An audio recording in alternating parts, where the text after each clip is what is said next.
Hello everyone. Today we are going to discuss about viruses. Viruses are small obligate intracellular parasites. They are acellular, that is they do not have a defined cellular organization or cellular organelles as we see in eukaryotes and prokaryotes. They only have a genetic material that can be either DNA or RNA, and that genetic material is enclosed in a coat of protein. This coat of protein is called a capsid, and the genetic material along with the coat of protein is called the nucleocapsid. In case of some viruses, there is an additional layer of carbohydrates and lipids and additional proteins are present. In such cases, these viruses are called as enveloped viruses.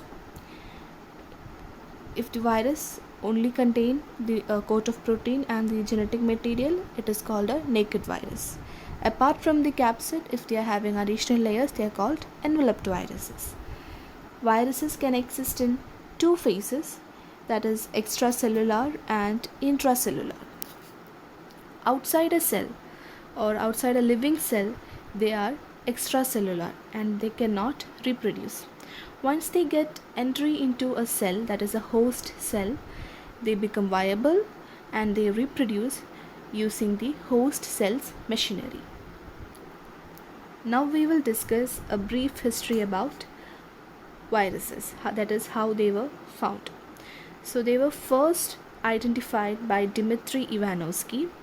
He was actually called for investigating a disease in the tobacco plants, and he found something that is filterable, that is they can pass through even the minute filters. So obviously they were not bacteria, and he named these filterable infectious agents as viruses. So that is how everything began. And after that, Todt and De Herelle, they identified viruses that are infective for bacterial organisms, that is they identified bacteriophages. We all know we need electron microscopes for viewing viruses. Most of the viruses can only be viewed through an electron microscope. They are very small. So only after the development of such microscopy in the 1940s, more viruses were discovered and researched. So here is a picture of Dmitry Ivanovsky, and the other picture is about tobacco mosaic virus. Now the structure of viruses. So these virions, or virions means a complete virus particle, that is a complete virus structure, and the size of the virions range from about 10 to 400 nanometer in diameter. So the smallest virus, they are larger than ribosomes, and the largest of the virus, that is a pox virus, for example the variola virus, they are the same size as the smallest bacteria, that is mycoplasma, and they can be seen in the light microscope. Most viruses, however, they are too small to be visible in the light microscopes, and we need the scanning and transmission electron microscopes to view them. These are the structures of some viruses.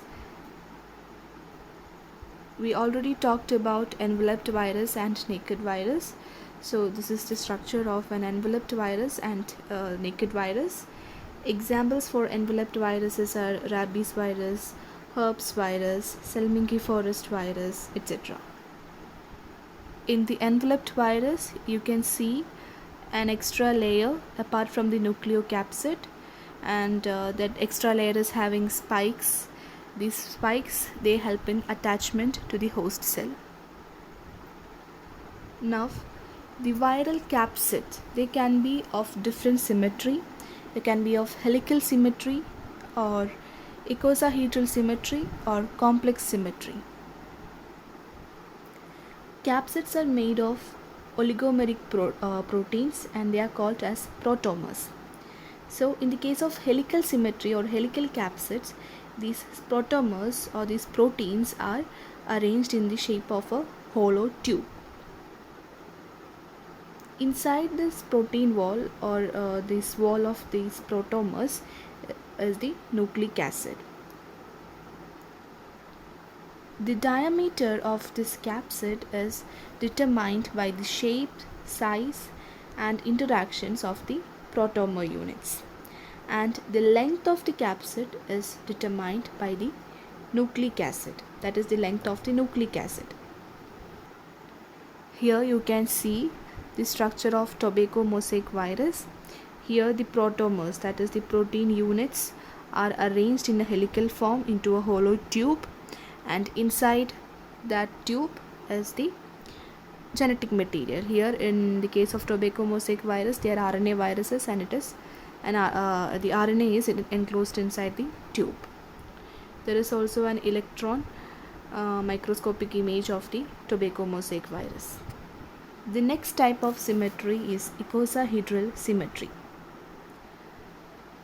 Icosahedron is a regular polyhedron with 20 equilateral triangular faces and 12 vertices. Only few viral genes are required for coding the self-assembly of capsid formation. So in that way, a small number of genes can specify a large three-dimensional structure. The icosahedral capsids are constructed from ring or knob shaped units called capsiomes. Each capsiome is made of 5 or 6 protomers. If the capsiome is made of 5 protomers, they are called as pentamers. If it is made of 6 protomers, they are called as hexamers. These pentamers are usually found at the vertices of icosahedron, and the hexamers, they are found at the triangular faces and the edges. In some RNA viruses, both the pentamers and the hexamers, they are constructed with only one type of protein subunit, while in some other cases the pentamers are composed of different proteins and hexamers are composed of different ones. Most of the icosahedral capsid contain both pentamers and hexamers, while there are also some present that have only pentamers. Here is the structure of an icosahedron, and there is also an icosahedral symmetry of the capsid. Here you can see the pentamers are placed in the vertices and they are red in color. The yellow ones are hexamers and they are placed at the triangular faces and edges. These are some examples for icosahedral capsids. Image A is the image of a polyoma virus. They are having 72 capsiomes and they cause a rare disease of the central nervous system. Image B is the image of adenovirus, and image C is a computer simulated image of adenovirus. All these are examples for icosahedral capsids. The next one is complex symmetry. Although most viruses either take up the icosahedral or the helical capsid, but there are some viruses that do not fit into both of these categories. So they come under complex symmetry. Either they will have a combination of both the helical symmetry and icosahedral symmetry, as we see in the case of bacteriophages, or they have entirely a different symmetry. For example, the pox viruses. Pox viruses, as we discussed before, they are the largest of the animal viruses and they can be seen through the light microscope. So they have a very complex internal structure, that is, they have a ovoid to a brick shaped exterior. The pox viruses, they are double stranded DNA viruses, and their genome is associated with proteins and the genome is contained in the nucleoid. The nucleoid is the central structure and they are shaped like a biconcave disc and they are surrounded by a membrane. Two lateral bodies lie between the nucleoid and the virus's outer envelope. Here you can see the structure of the vaccinia virus. It is a type of pox virus. You can see the lateral body and the nucleoid that is biconcave in shape, and the membrane surrounding the nucleic acid, and the lateral body between the outer membrane and the nuclear membrane. In the right you can see the image of T-even coliphages or T-even bacteriophages. We'll discuss about their structure in detail after some time. Next, we'll turn our attention towards viral envelopes and enzymes. Many viruses have an outer membranous layer called an envelope. These envelopes, mostly they are derived from the host cell plasma or nuclear membranes. So, the envelope lipids and carbohydrates are therefore acquired from the host cell itself. These envelope proteins are coded by the viral genes, and they may even project from the envelope surface as spikes, and these spikes are also called as peplomers. Okay, so these peplomers, they help in virus attachment to the host cell surface, and they can also be used for distinguishing viruses because they are very different among viruses. Many enveloped viruses have a somewhat variable shapes, and they are called as pleomorphic since they are having variable shapes. The influenza virus is a well-studied example of an enveloped virus. Here is the structure of influenza virus. Spikes project from the envelope of the influenza virus, and they are about 10 nanometer in length, and they are dispersed at every 7 to 8 nanometer intervals.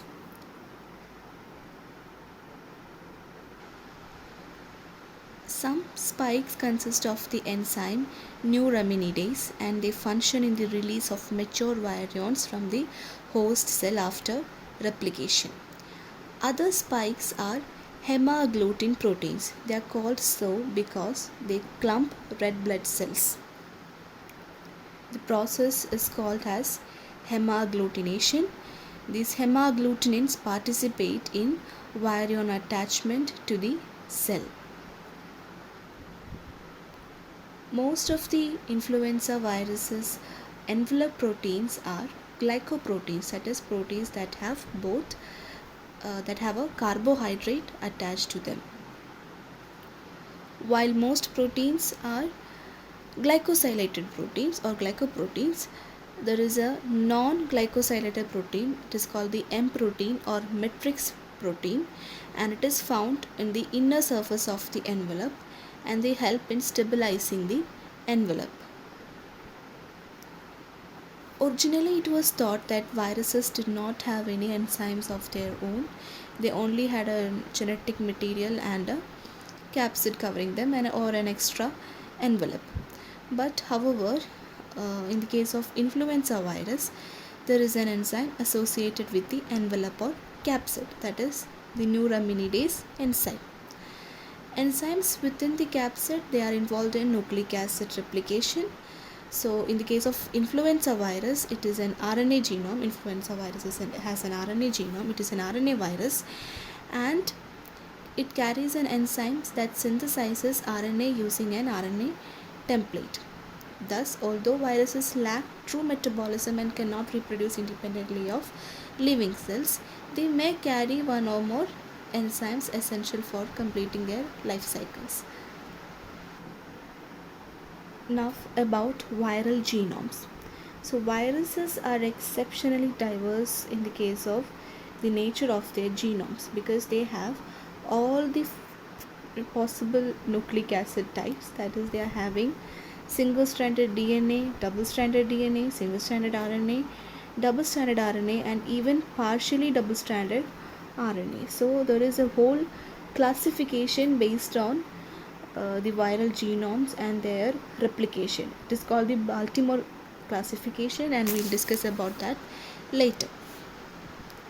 All the 4 nucleic acid types are found in animal viruses. Most plant viruses have single-stranded RNA genomes, and most bacterial viruses has double-stranded DNA genomes. Not only the nature of viral genomes, their size also varies greatly. Very small genomes are found in MS2 and Q beta viruses. They are having around 4,000 nucleotides. So these nucleotides are enough for coding for 3 to 4 proteins. And also these viruses, they save space by overlapping their genes. While in other cases like in T, even bacteriophages, herpes virus and vaccinia virus, they are having very large genomes in the range to 1 to 2 into 10 raised to 5 nucleotides, and they can direct synthesis of over more than 100 proteins. Viral taxonomy. The classification of viruses is not much developed because we do not have much knowledge about their origin and evolutionary history. However, in 1971, the International Committee on Taxonomy of Viruses (ICTV) they developed a uniform classification system for classifying viruses. So since then, the number of viruses and taxonomy categories have continued to expand. So in its 8th report, ICTV described almost 2000 virus species, and they are placed under 3 orders, 73 families, 9 subfamilies, and 287 genera.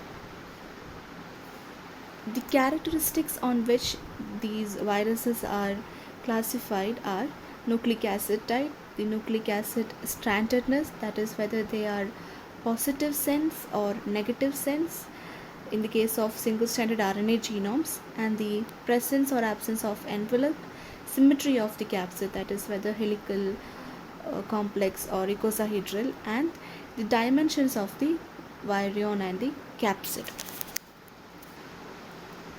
In the nomenclature of viruses, virus order name ends in virales, virus family name ends in Viridae, subfamily names ends in Virinae, and genus name ends in virus. Here a flowchart is given on the nomenclature of virus. So the order name, for example, mono, nega, virales, they ends in virales, and they contain 4 families, and the family name ends in Viridae, Paramyxo Viridae, and they contain 2 subfamilies that is named Paramyxo Virinae, they end in Virinae, and they contain 6 genera, and that genus are rubella virus, morbillivirus, and under that there are under the morbillivirus, the species is measles virus, and under the rubella virus, it is the mumps virus.